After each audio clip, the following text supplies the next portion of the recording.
we begin our investigation into Statistics 1 with a brief look at some important terms that you will need to know throughout the course. Let's use an example in order to introduce some of these terms. You're going to look at this diagram here and you're going to see lots of folks here, right? For the purpose of this lesson, we're going to say that this represents all New Jersey college students. Whenever we describe a group of people by the entirety of them, then we describe that as a population. So this diagram is going to represent the population of New Jersey college students. Again, whenever we say population, we mean every single person in that group of people. We can even take that a step further and say, well, what about just a single person? We call that an individual. So a population is a group of individuals. To be more technical, if you were tasked, let's say, with listing out all the individuals in this population, for example, if you had maybe a spreadsheet or a database or something like that, and you just started, getting their information, who they are, blah, blah, blah, listing it out, we're up 100 people, now we're to 1,000. Of course, there's going to be at least that in the population of New Jersey college students. That entire list of all individuals in the population is often called a frame. List of individuals.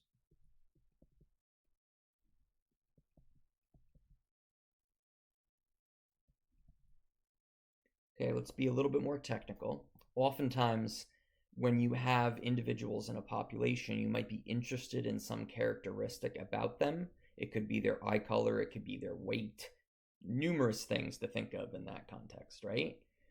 Anytime you have information that describes characteristics of an individual, we refer to that as data. So, and more importantly, the name of our class, which is called statistics, obviously, is actually the science of data. Now that could represent, let's say, any type of summarizing of data, using data, collecting it, organizing it, analyzing it, whatever it is. That would all refer to the global word statistics as a science of data. Suppose that the whole purpose of me doing this with you guys is that we want to send a survey out. Okay, you guys all know what a survey is. Just basically a questionnaire that tries to gather information, specifically data, right? We're trying to get data. So we send a survey. Our goal is to send a survey out to all New Jersey college students. When we do something like that, there's a name for it. This is a name that you will be familiar with because every 10 years, the US government does the same thing. It sends out a glorified survey to the entire group of the United States, the population of the United States, as you have learned. And of course, you know that as a census. Now note, the point of a statistics class is not to do a census. Now, why is that? Because a census takes a lot of time and is very expensive.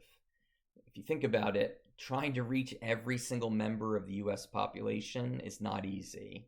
It also requires hiring a lot of folks to actually look at the data and crunch the numbers. So it's not the most ideal thing, and it's basically the opposite of what we do in statistics, which we'll get to in a little bit.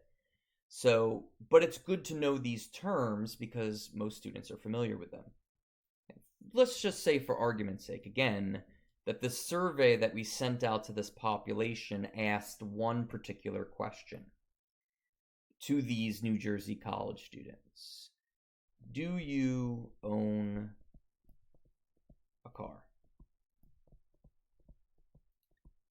Okay, so you would never really send a survey for one question, but this is just a lesson, so we're gonna just stick with that. But let's say you ask, do you own a car? And you get the results of this survey. It was literally just a yes/no question. And it states that 59% said, yes, I own a car. Well, we refer to this number 59% as another very important term. It's called a parameter. Anytime that you get some type of result from a population, we will always call it a parameter. So as I stated a minute ago or so, census is not the point of this class. So in statistics, it is way too time-consuming and expensive to get all of this information. In other words, get a census of the population. So what we often do instead is we take a sample.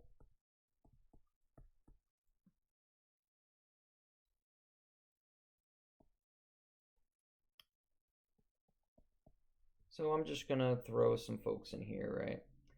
And let's just say, for argument's sake, we end up taking 100 New Jersey college students as our sample. Instead of sending a survey to the entire population, i.e. a census, because it's so expensive, time-consuming, etc., we decide to send the survey to only 100 students instead. We always have to be careful when we take a sample, though, because the sample is not everybody. So we have to make sure that we have what's called a representative sample. It kind of sounds exactly like what it should be. If we have a population and we have a demographic within that population that is very clear, then we want to make sure the sample has the same demographic. For example, if you go to Princeton University and the majority of your sample is from Princeton University students, if you ask them if they own a car, I would say that there's a very good chance that they do, because it's a very prestigious and rich college. People that who attended can afford the tuition often. So you want to make sure that you have a collection of students that represents all New Jersey college students, not just Princeton. So therefore, you always want to make sure that your sample is representative of your population. Okay, similar to what we did before, we're going to ask these students the same question. Do you own a car? Okay, let's say you send out this representative sample, you send out the survey, and to only the 100 students, and you end up with a result of 62% said yes. One of the things that's interesting is that we got a different result. Most students understand at this point that that is logical, because this number here, this parameter 59% for the population, literally represents the percentage for all New Jersey college students. Whereas this 62%, which is down here, only represents the opinions or the facts, however you want to put it, of those 100 students. Now, anytime you take some value from a sample as opposed to a population, it is called, believe it or not, a statistic.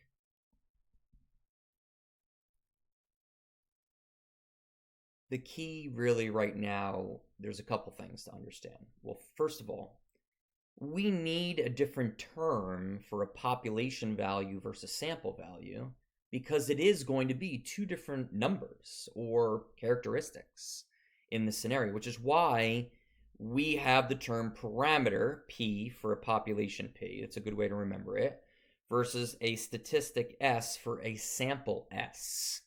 So two different values requiring two different terms.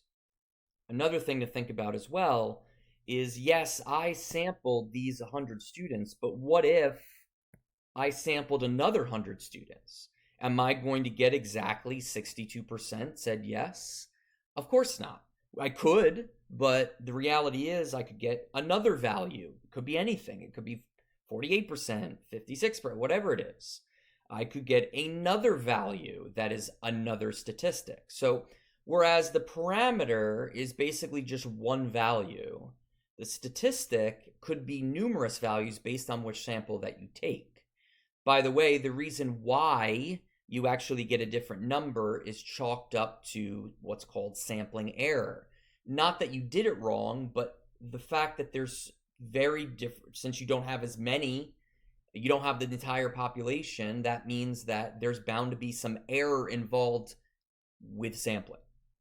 Okay, so what's the ultimate sort of drive home conclusion to all of this? In statistics, we normally don't know the result of the population. So yeah, in this problem, I did hypothetically send a survey to the entire population, but normally we don't even do that. And this number right here is usually just simply unknown. We don't know what it is because we don't want to go through the process of a time-consuming, expensive method of a census to go get that data. So instead, what do? We take numerous samples from the population and we use sample statistics to estimate population parameters, or the population parameter is probably a better way to put it. So basically, our goal is use the sample statistics, numerous of these, in order to estimate the true parameter, which we usually don't even know. And just to be clear, there is another term here that's important. So this entire process right here is called inferential statistics. So anytime you're trying to use sample statistics to estimate a population parameter, it's called inferential statistics, as opposed to the fact that if you just have a random value here that's describing a sample, and that's it, you're not trying to make an inference, you just have it, it's called a descriptive statistic.